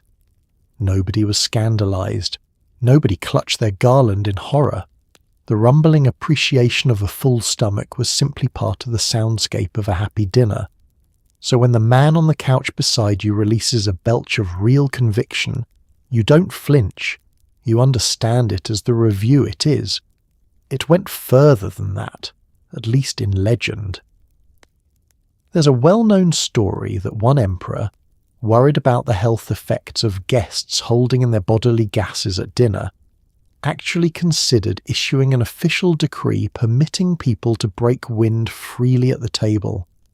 Whether or not the edict was ever real, the fact that Romans told the story reveals their attitude.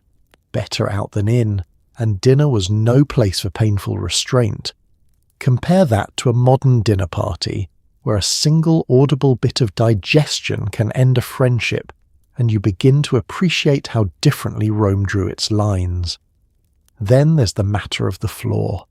As courses came and went, guests would toss bones, shells, pits, and scraps directly onto the ground beside the couches, leaving it to the enslaved servers to sweep away. Far from being messy, a floor littered with the debris of a good meal was a sign of a generous, well-supplied host. Some wealthy Romans even loved decorative mosaic floors designed to look like they were already scattered with dinner scraps. The so-called unswept floor, an artful joke that turned the aftermath of feasting into permanent decor. So you drop your bones without a second thought and feel oddly liberated by it. Picking your teeth openly was fine too. Small toothpicks were used at the table without embarrassment, a normal part of working your way through a rich, meaty meal. Nobody turned discreetly away. It was all just part of dinner. But don't mistake this looseness for a free-for-all, because plenty of rules were strict and unforgiving. Reaching across the table in the wrong way, grabbing greedily at a shared dish, taking the last and best portion of something for yourself, monopolizing the conversation, insulting the wrong person, or raising a topic that embarrassed the host. These were the real crimes. Grace, awareness, and reading the room mattered enormously. You could belch like a war horn and be forgiven, but commit a clumsy social misstep, and you'd be quietly marked down as boorish, ungrateful, or dim. So the etiquette here is genuinely upside down from what your instincts expect. Loud digestion, welcome. Bones on the floor, correct. Toothpicks in public, fine. But reach wrong or speak wrong, and you've disgraced yourself. It's a code you have to learn by watching carefully, while pretending you've always known it. And as you're mastering the art of the acceptable belch, the room shifts again, because the food is only half the show, and the entertainment your host has arranged is about to begin. A Roman feast wasn't just about the food. It came with a show, whether you wanted one or not, and that last part matters. Between and during the courses, a wealthy host filled his dining room with entertainment, both to delight his guests and, of course, to demonstrate that he could afford to. The quality and variety of the performances were themselves a status symbol, another way of announcing how much money and taste the host commanded. So you settle in for the evening's programming, with no remote and no ability to change the channel. The gentlest and most common entertainment was music. Musicians played flutes, the lyre, and other stringed and percussion instruments, providing a pleasant backdrop to the meal and sometimes accompanying specific moments. Remember the carver slicing meat in rhythm. Skilled musicians were prized, and a host with a talented flute player or a beautiful voiced singer had something to boast about. The music drifted through the perfumed lamplit room, softening the edges of the evening, giving the guests something lovely to half listen to while they ate and talked. Then came the more active acts. Dancers moved through the small space, sometimes performing graceful set pieces, sometimes something livelier and more suggestive, depending entirely on the host's taste and how respectable the gathering was meant to be. Acrobats and tumblers threw themselves around with alarming proximity to the couches and the wine. Jugglers kept objects spinning in the lamplight. There might be trained animals doing tricks, or jesters and comedians firing off jokes, sometimes at the guest's own expense, which you had to laugh along with, because being a good sport was itself a social duty. And then there was the poetry, and here your endurance faces its true test. A cultivated host, or an ambitious guest hoping to seem cultured, might treat the room to a recitation of verse. Sometimes it was fine poetry, well chosen and well performed. And sometimes, often, it was the host's own compositions, or the earnest work of a guest determined to share, and it could go on and on and on. Literary recitations were genuinely fashionable, a way to display education and refinement, but a captive dinner audience had absolutely no polite way to escape one. You couldn't leave, you couldn't visibly wilt. You had to recline there, wearing the expression of a man riveted by an epic about someone's country estate, or a heartfelt ode to a favourite garden. This was, in a very real sense, the hardest part of the whole night. You'd survived the honey-glazed rodent. You'd made peace with the fish sauce. You'd navigated the drinking master and the couch rankings. But sitting through hour 3 of an amateur poet's tribute to his own cleverness, while your numb left arm screamed and your overfull stomach churned, required a specific and unheralded kind of Roman fortitude. There was no medal for it. There was only the quiet dignity of pretending convincingly that you were exactly where you wanted to be. The entertainment was, at its best, genuinely wonderful, a warm, lively swirl of music and movement and laughter that made a Roman banquet feel like a complete world unto itself. At its worst, it was a hostage situation with a lyre. Either way, you clap at the right moments and murmur your appreciation, because that's the role you came to play. But not every host's idea of entertainment was so harmless. At the wildest feasts of the very rich, amusement could take a turn, one that reminds you exactly what kind of society you're reclining in. Not all Roman entertainment was flutes and juggling, and this is where the warm glow of the evening can suddenly curdle. At the wilder, wealthier, more decadent feasts, amusement sometimes shaded from delightful into disturbing, and the line between spectacle and cruelty, a line Rome was never very careful about, could slip right into the intimate space of the dining room. You've been enjoying the show, but you should understand what the show could become in the wrong house. Remember the world you're in.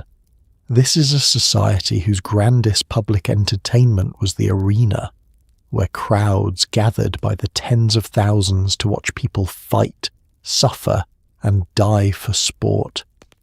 Violence as amusement was woven into the culture at every level.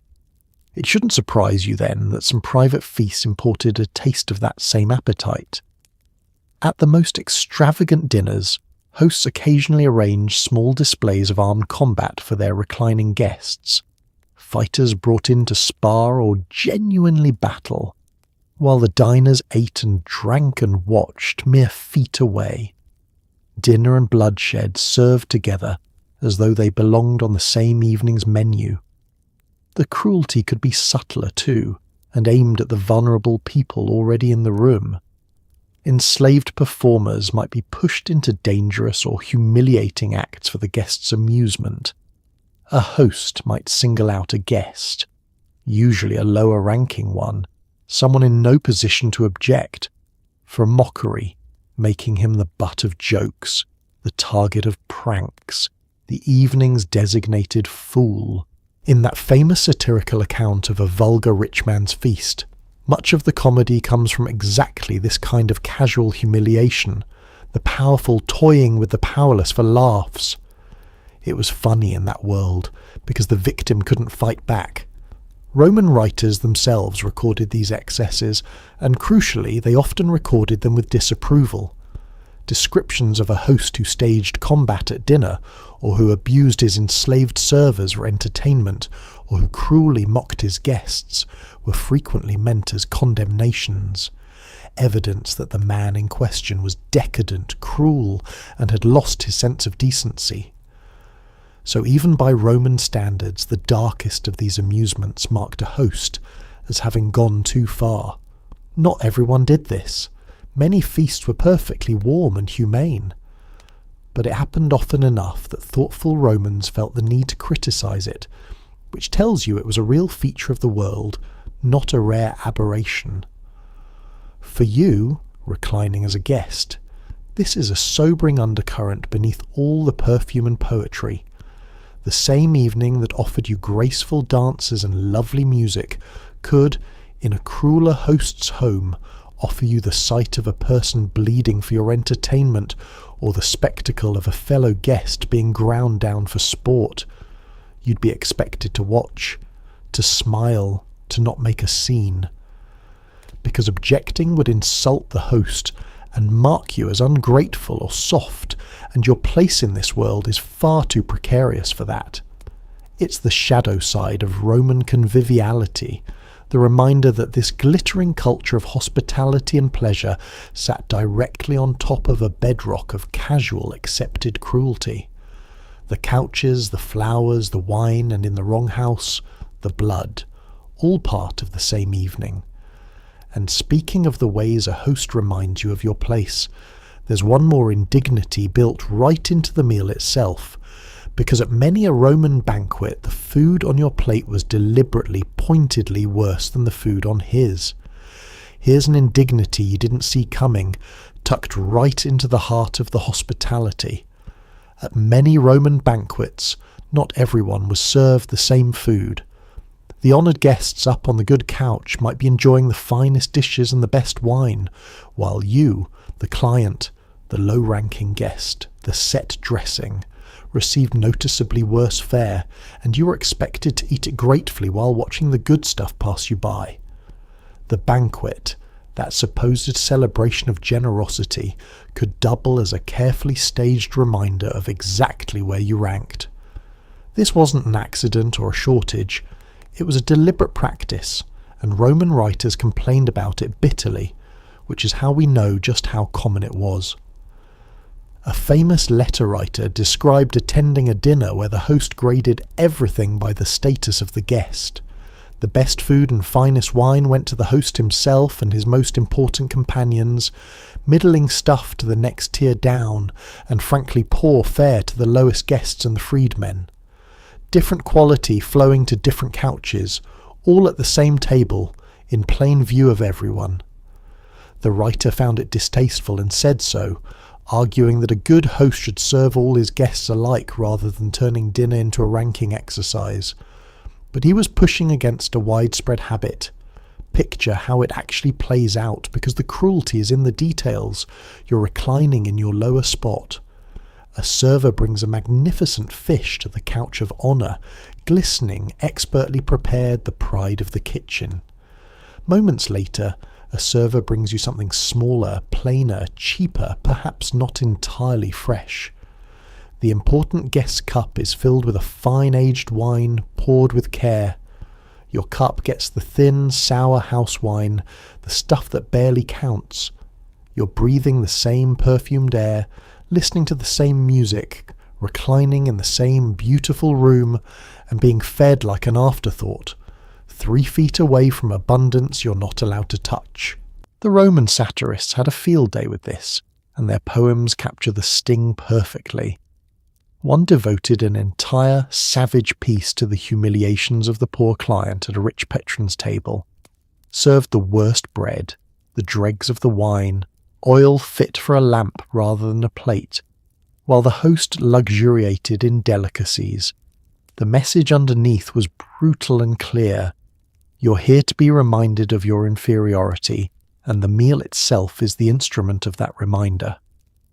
Every inferior morsel was a small, edible insult, and you were supposed to swallow it, literally and figuratively, with a grateful smile.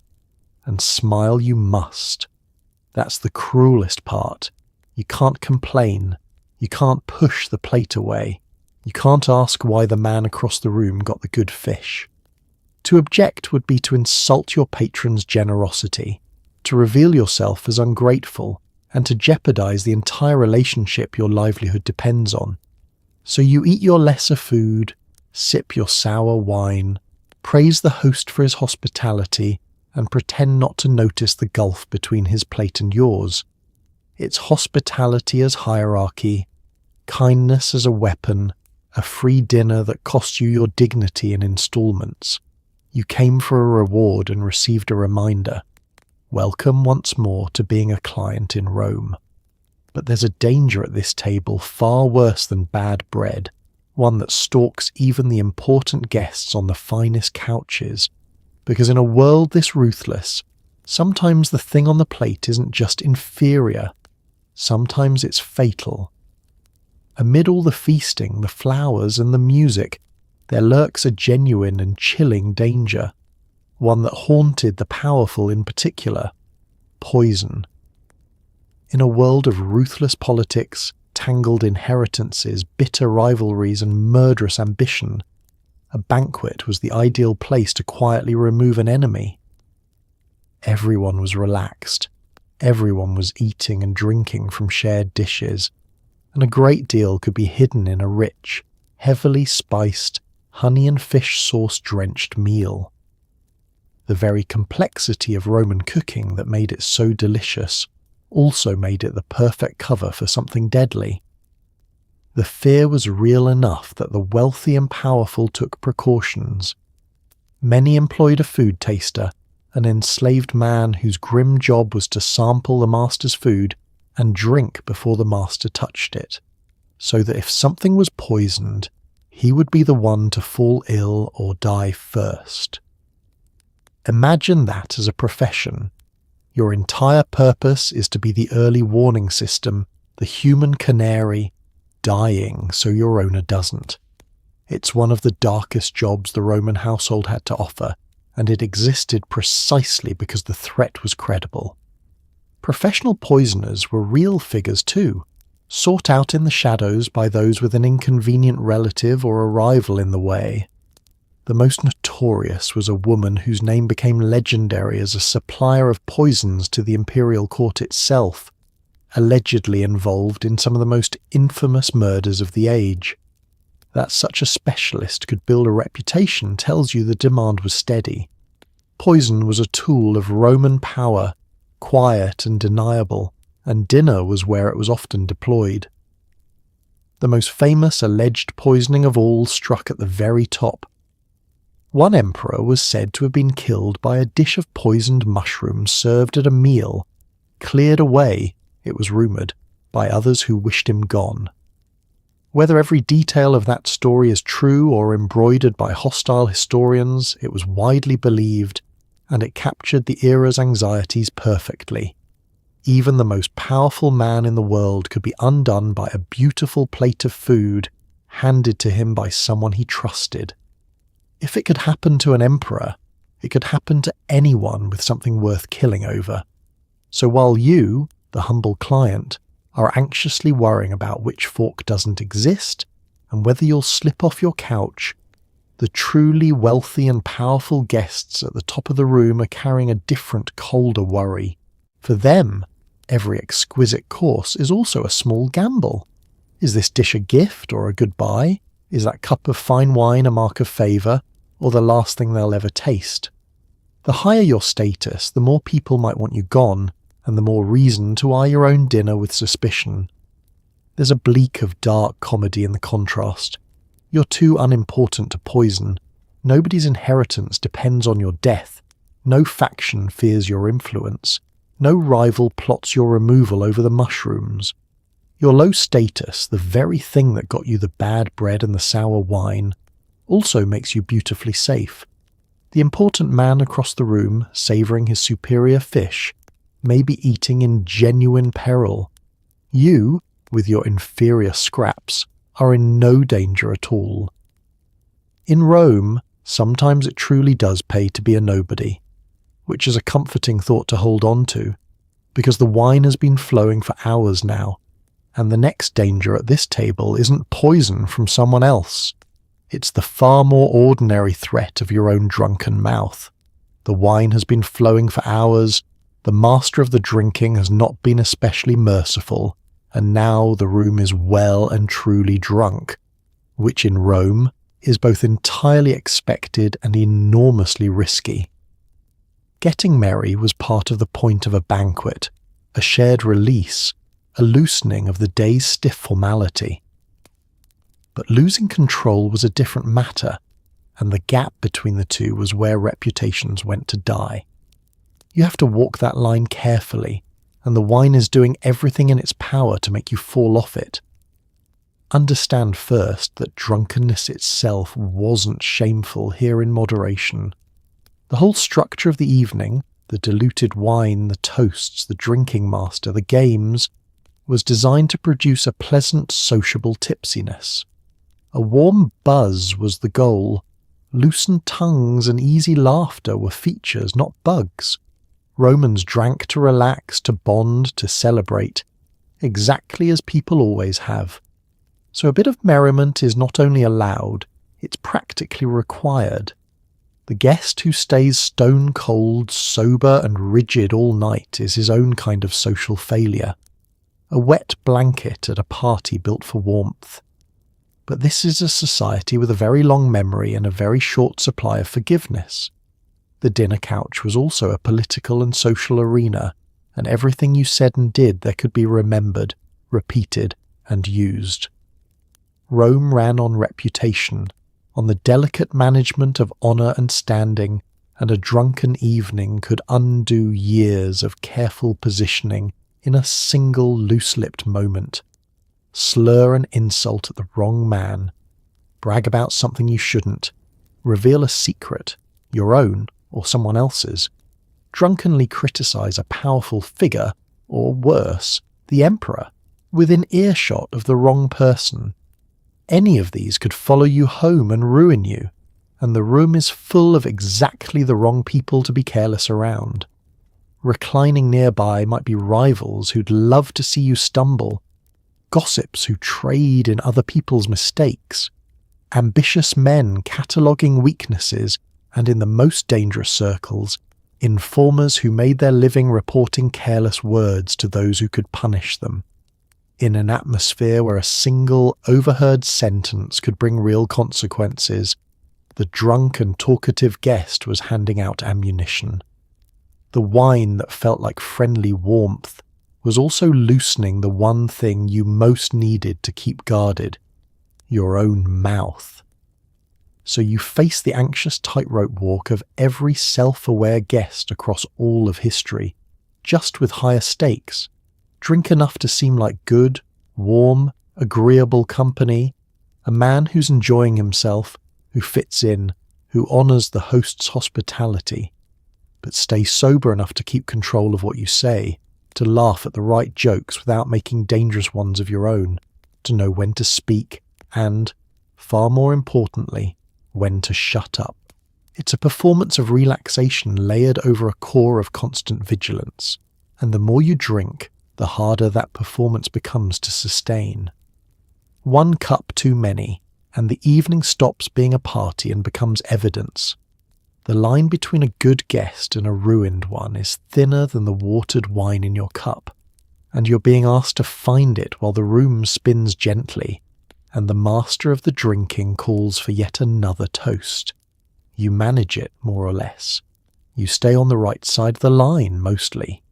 But all that wine and water has been accumulating for hours now, and your body has its own agenda, which means it's time to confront one of the least dignified logistics of the entire Roman evening.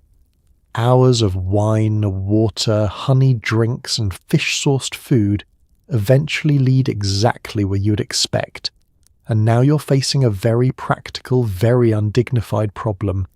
You need a toilet, and you're a guest in a strange, crowded house. This is one of those moments the romantic image of Rome never mentions, and it's about to teach you that ancient plumbing, however impressive by the standards of the age, offered almost nothing you'd recognize as privacy. If your host's grand house has its own proper latrine, you're in relatively good shape by Roman standards, which is to say, not very.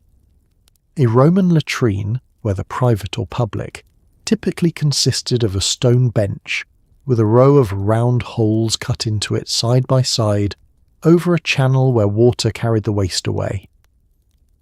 The key detail, the one your modern brain will struggle with, is that there are no partitions, no stalls, no doors, no dividers of any kind. You sit shoulder to shoulder with whoever else needs to go in an open row, entirely visible to one another, conducting your business as a communal activity. And Romans genuinely treated it as one. The public latrines especially were social spaces, places where people chatted, exchanged news, and continued conversations begun elsewhere, all while seated together over the channel. So it's entirely possible that you'll relieve yourself beside a fellow banquet guest, perhaps even continuing the dinner conversation mid-flow, as though this were the most natural setting in the world for discussing the host's excellent peacock. To a Roman, it was. To you, it's a fresh frontier in the loss of personal dignity. Then there's the matter of cleaning up, and I'll be gentle but honest. The Roman tool for the job was often a sea sponge fixed to the end of a stick, shared among users, rinsed between uses in a channel of running water or a container of salty water or vinegar. Read that again and let it settle. A communal sponge on a stick, rinsed, not replaced. Whatever notions of hygiene you brought with you from your own time, leave them at the latrine door because they will not survive contact with the sponge on a stick. At a rowdier, wine-soaked feast, the logistics could get even more casual. Rather than have guests wander off to the latrine and interrupt the flow of the evening, a servant might simply bring a chamber pot right to the dining room, allowing a guest to relieve himself without even leaving his couch. Yes, at the couch, in the room, mid-feast. In a hard-drinking gathering, this was a convenience, not a scandal. The bodily and the social were simply not separated the way you're used to. Dignity, by this point in the evening, had quietly gathered its things and left the party. So you do what you have to do, in whatever version of these arrangements your host's home provides, alongside strangers, with a shared sponge and no privacy, and you return to your couch as though nothing remarkable just happened, because in this world, Nothing did. Everyone else has done the same. Nobody is embarrassed. The feast simply continues. You settle back into your reclining spot, garland wilting, arm long since numb, faintly astonished at everything you've experienced tonight, and it turns out the timing is perfect, because as you return, the final course is arriving, the sweet, gentle landing of the meal, and with it, this single best perk of being a Roman dinner guest. At last comes the mensa secunda, the final course, the Roman version of dessert, and it arrives like a soft exhale after the sensory assault of everything that came before. This is the gentle landing, fresh and dried fruits, nuts, sweet cakes and pastries rich with honey, and more sweetened wine to sip. After the mountains of meat, the honey-glazed rodent, the fish sauce on everything, and the showpiece spectacles, the meal eases you down with simpler, sweeter pleasures. Remember the old phrase, from the egg to the apples. This fruit-laden final course is the apples, the traditional signal that the feast is drawing to its close. The sweets themselves could be lovely. Romans didn't have sugar as you know it, so honey did nearly all the sweetening, drizzled over cakes, baked into pastries, folded into fruit. Dates, figs, grapes, apples, pears and nuts filled the platters, sometimes plain, sometimes elaborately prepared. It's the most approachable food of the entire night, the course least likely to be staring back at you, and after the ordeal your stomach has endured, its gentleness feels like mercy. But the genuine highlight of the meal's end, the thing that almost makes the whole exhausting evening worth it, is the custom of the party favours. A generous host would send his guests home with gifts, little tokens of the occasion called a porphyrita. These ranged wildly depending on the host's wealth and whimsy, sometimes modest trinkets and novelties, sometimes genuinely valuable items, and often distributed by lottery, so that guests drew lots to see which gift they'd receive. There was a real thrill to it, a game of chance layered onto the generosity, and one poet even wrote an entire collection of short verses meant to accompany such gifts, little labels of wit to send guests off smiling. Even better, and this is the part you'll come to love, it was completely acceptable at a Roman dinner to wrap up leftovers from the feast and carry them home. This is precisely why a savvy guest brought along his own napkin, the mappa, not just to wipe his hands, but to serve as a takeaway bag. You'd bundle up choice morsels, the good bits you couldn't finish, and take them with you, entirely within the bounds of etiquette. A free meal and a doggy bag, sanctioned by custom. The Roman satirists, ever watchful, mocked the greedier guests who stuffed their napkins to bursting, hauling away everything they could grab, but the practice itself was normal and expected. So picture your situation now. The dessert is winding down. You're crowned in a wilting garland, pleasantly full, gently drunk, and quietly working through the wonderful mathematics of exactly how much roast pork you can decently wrap in your napkin without earning a mocking epigram. Perhaps you've drawn a party gift in the lottery, some little object to carry home as proof you were here. For one night you, the low-ranking client, fed the worse bread and the sourer wine, seated at the bottom of the couches, made to feel your smallness at every turn, get to leave with your belly full, your napkin heavy, and a small gift in hand. It's the closest thing to a genuine reward the evening has offered, and after everything you'll take it gladly. You gather your spoils, make your grateful farewells to your host, and rise from the couch for the first time in hours, your numb arm tingling back to life. The banquet is over. Now all you have to do is get home through the pitch-black, perilous streets of nighttime Rome, alone, drunk, and carrying a napkin full of stolen pork. The feast is finally over, and now you have to get home, which means facing the streets of Rome all over again, except this time you're stuffed, exhausted, several cups of wine past your best judgment, and clutching a napkin bulging with tomorrow's lunch. Everything that made the outbound journey dangerous is still out there waiting, and you're in dramatically worse condition to handle it. The banquet may have ended, but the evening's final trial is only beginning. It's the dead of night now, the truest dark, and Rome offers you nothing to see by. No streetlights, no glow from shuttered shops, just a black maze of narrow lanes twisting between towering apartment blocks. If you can still afford it, a hired torchbearer stumbles ahead of you, his little flame carving out a wobbling circle of visibility that reveals just enough of the road to keep you from walking directly into a wall.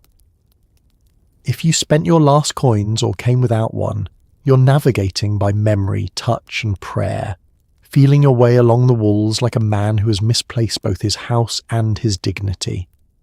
The hazards you dodged on the way in are all still here, and now they're harder to avoid. The great delivery carts, banned from the daytime streets, come rumbling through the darkness loaded with stone and timber and barrels, driven by men who cannot see a wine-slowed pedestrian weaving in their path. Above you, the windows of the apartment blocks remain a constant threat, because the residents' chamber pots still need emptying, and the street below is still the destination of choice. A bucket of the neighbour's night could christen you at any moment, and in your current state your reflexes are not what they'd need to be to dodge it. And then there are the people who make their living in the dark. The gaps and alleys between buildings are perfect cover for thieves who understand exactly what you are. A lone man, drunk, tired, wrapped in decent clothes, and tonight especially, carrying a napkin visibly stuffed with food and perhaps a little party gift besides. You are a walking invitation.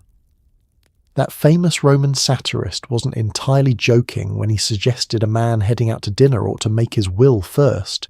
The fear of not making it home from a night out was real, and it was well-founded. Every footstep behind you might be nothing, or might be someone who has decided your pork and your cloak are now his. So you press on, and it is not graceful. You weave slightly. Your full stomach sloshes with wine and fish sauce and regret. Your garland, still clinging to your head, has wilted into a sad droop of bruised petals. The expensive perfume from the start of the evening has long since surrendered to the honest smell of a man who spent hours in a hot room full of roasting meat. Your numb arm is mostly recovered, only for your aching feet to take up the complaint. You clutch your leftovers to your chest like treasure, quicken your pace past a suspiciously quiet doorway, catch yourself before you slip on something you're grateful you can't identify, and keep moving toward home. And as you stagger through the dark, a small, tired part of your mind is already rehearsing tomorrow, which of tonight's compliments to your host you'll need to repeat, how grateful you'll need to seem when you present yourself at his door at dawn. Because in Rome, the loyalty never truly ends, and the reward for surviving one banquet is simply the right to keep serving the man who threw it. You made it home, against the carts, the thieves, the falling chamber pots, and your own wine-wobbled feet. You found your door in the dark, climbed the stairs to your cramped little apartment, set down your precious napkin of leftovers, and collapsed onto your bed. You survived the banquet, and now the sun is rising over Rome, sharp and unwelcome, and it has brought the reckoning with it. Let's assess the damage, because it's considerable. Your head throbs like a cracked amphora, that dull, sloshing ache of a man who drank sweet wine for hours and is now paying the full compounded interest. Your mouth is dry and tastes of everything you consumed and several things you can't account for. Your stomach, having been asked to process a honey-glazed rodent, endless platters of rich meat, a fish sauce made from fermented guts, and an unknowable quantity of watered wine, is filing a formal complaint. And your left arm carries the ghost of its long ordeal, the memory of holding you upright through 4 hours of reclining still echoing in the joint. You feel, in short, exactly as bad as a night of Roman luxury should make a person feel. There is no gentle recovery morning waiting for you. No permission to lie in the dark and nurse your suffering. Because you are a client, and a client owes his patron the morning salutations, the very ritual we started with, the dawn gathering at the great man's door, which means you must haul your aching, hungover, faintly pork-scented body up off the bed, make yourself presentable, and walk back through the waking streets to the very house where you feasted last night, to stand once more in the crowd of clients and perform your gratitude all over again, and perform it you must, convincingly. You'll thank your host for the honour of the evening, praise the food, admire his generosity and laugh at whatever he says, all while your skull pounds and your stomach churns and some quiet, exhausted part of you wonders how, exactly, this counts as a reward. You were seated at the bottom. You were fed the worst bread and the sour wine. You sat captive through the poetry, dodged the dangers of your own drunken mouth, and staggered home through a gauntlet of filth and thieves. And your prize for all of it is the privilege of showing up at dawn to say thank you. But here's the thing, and it's worth sitting with as the light comes up. You'd do it again. The moment the next invitation arrives, you'll say yes and mean it and start planning what to wear. Because this, the whole exhausting, undignified, occasionally poisonous business, was the good life, or as close to it as a man of your station could reach. For one night, you reclined in a beautiful room, crowned in flowers, scented with perfume, eating foods most Romans would never taste, watching music and dances in the lamplight, brushing up against a world of luxury that was never truly yours, but that you were, for a few hours, allowed to borrow. That was the life of an ordinary Roman on the edges of greatness. A single, dazzling, grueling, gloriously excessive night, paid for with your dignity before it, and your suffering after, and treasured all the same. You rub your aching head, gather yourself, and step out into the Roman morning to go and thank the man who put you through it, already, somewhere deep down, hoping he'll do it again. And so, your one glittering night in ancient Rome comes quietly to an end. You survived it. The strangling toga, the scrape of the strigil, the dark and dangerous walk, the couch that ranked you at a glance, the hours propped on one long-suffering arm. You ate a honey-glazed rodent and lived. You made your peace with fish sauce. You sipped sweet, faintly poisonous wine, sat captive through the poetry, held your tongue while the room grew loud, and staggered home through the black streets with a napkin full of stolen pork held close to your chest. It was dazzling and grueling all at once, and behind every beautiful moment stood someone who never got to lie down, the silent army of enslaved people who carried the couches, poured the wine, and kept the whole a gleaming illusion afloat. Rome's splendour and Rome's cruelty were never two separate things. They shared the same room, the same platters, the same soft lamplight. But people endured it. They laughed on those couches, told stories, fell in and out of favour, and found real warmth in a hard and unequal world. They were stubborn and hopeful and gloriously ridiculous, just as people always are. So tonight, as you settle into your soft, clean bed, no toga, no numb arm, no dawn salutation waiting for you, just quiet and warmth and a door that locks. Maybe whisper a small thank you to the ordinary Romans who reclined through all of it. They borrowed one bright night of luxury and paid for it dearly, so that someday someone like you could simply rest. Close your eyes now. Let the lamps burn low. The feast is over, the streets are quiet, and there's nothing left to survive tonight.